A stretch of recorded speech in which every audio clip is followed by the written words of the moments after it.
From ABC News, The Weekend Report. Here's Tom Gerald. Good evening. There was more unrest in South Africa today as some 30,000 blacks attended funerals for victims of last week's racial violence in Uitenhage, the worst violence in a quarter of a century. Today's funerals took place after 3 more blacks were killed in pre-dawn confrontations with police, bringing the weekend death toll to 10. More now from Mike McCourt.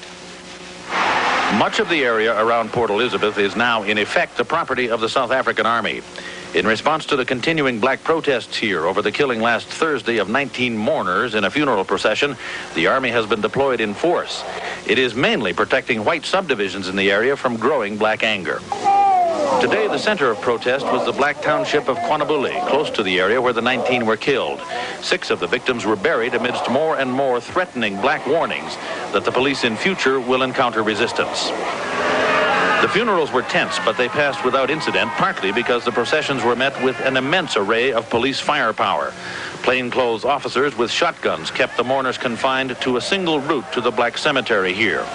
It is a tragic irony that these processions today were an exact replay of the funeral march last Thursday, from a black township through a white to another black. The difference this time was that the police held their fire. Mike McCourt, ABC News in Uitenhage, South Africa.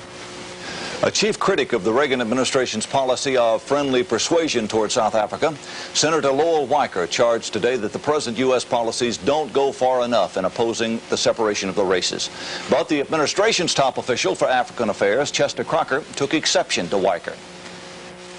Our policy has been consistent. We're trying to encourage the right kind of the pattern of constructive change in South Africa. There has been some change.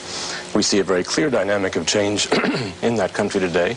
What we're trying to avoid is not just to make a vast social change. We're trying to avoid the violence which is now occurring. South Africa's Nobel Prize winner, Bishop Desmond Tutu, criticized Pope John Paul in remarks published today. The Pope met last June with South African Prime Minister Botha. Bishop Tutu called that meeting a slap in the face for the victims of apartheid. In Los Angeles tonight, an explosion of unknown origin blew the roof off a department store filled with Sunday shoppers. At least 21 people were injured. More appeared buried beneath the rubble. At least 5 of the injured were critically burned.